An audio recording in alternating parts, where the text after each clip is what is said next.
Tina, and today we are going to talk about how to put your reed and your ligature onto your mouthpiece the proper way. There are two ways to go about this. You can put your reed on first and then your ligature, or you can put your ligature on first and then your reed, which is my preferred way because I'm less likely to chip my reed. So to begin, you want to have this flat part of your reed against the flat part of your mouthpiece right here. This is the lay of your mouthpiece. So I start at the bottom and then I ease it up with my index finger and my thumb so that I line it up at the tip of the mouthpiece like this, so that you can see a little bit of the black hairline of the mouthpiece behind the reed. So you want to have this reed curve line up with the curved tip of your mouthpiece. Holding it firmly with your thumb, you're going to put your ligature on. Now be very careful here.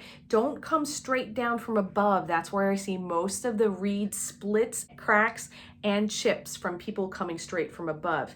Start at the bottom like this and sort of roll your ligature onto your mouthpiece. You're less likely to chip your reed that way. You have lines on your mouthpiece. At least you should. And these are guides for where to put your ligature. So if you put it on like this, your ligature will go in between those lines. Once again, adjusting your reed as you go along because it'll move a little bit when you put your ligature on, and you want it in between those lines. If you don't have the lines, another way to think about it is you don't want it too high, so you don't want it over the slope of the top of your mouthpiece, and you don't want it too low close to the base of your mouthpiece. If you look at the front of your reed, you're going to want it below that cut there of the reed and above the base of the reed there. So that's where you want it. I'm going to show it to you with it on the mouthpiece so you can see what it looks like. I'm going to do the roll, put my ligature back on this way, keeping my reed firmly in place with my thumb. And then I actually use my thumb a lot when I put my reed and my ligature on. I hold it here in the beginning, but all the while I'm also holding the base of it.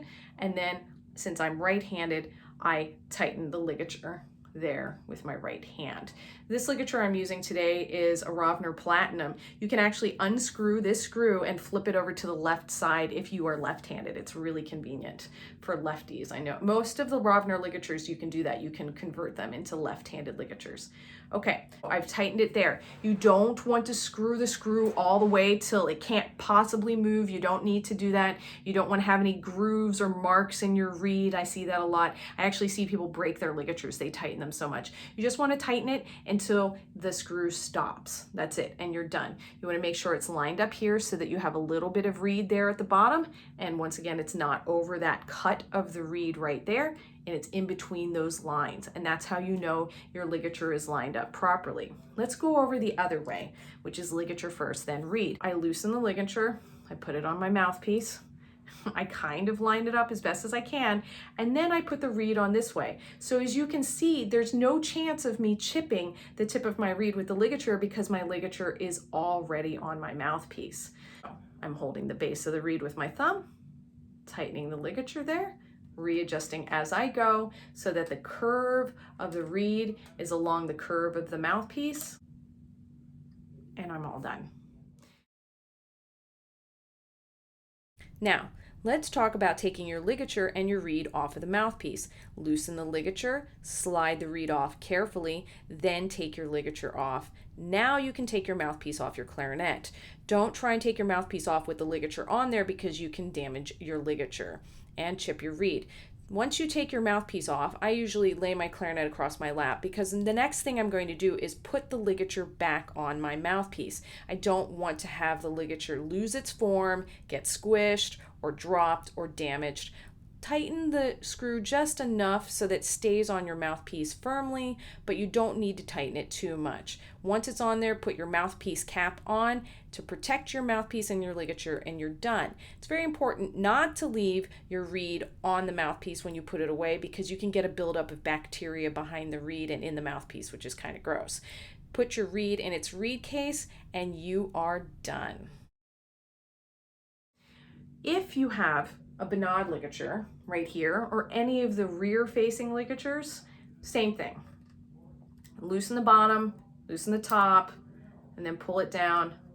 The Bonade is a nice ligature because the front of it lines up very nicely along with the reed. So you tighten the bottom until it stops, nice and firm, and then the top can be a little bit loose. The bonade was designed that way. This is where the bonade is when you put the bonade ligature on, in between the lines, and you screw it in the back. And other rear-facing ligatures like the Silverstein and things like that, you screw them on in the back. If I had $1 for every single one of the comments that I get about my ligature being on backwards on this YouTube channel, I would be totally funded. So yes, there are ligatures that are rear-facing ligatures, so you can have a backwards ligature. Thanks for watching. Don't forget to subscribe by hitting that clarinet hands icon. And comments, questions, post them below. Thanks. Bye.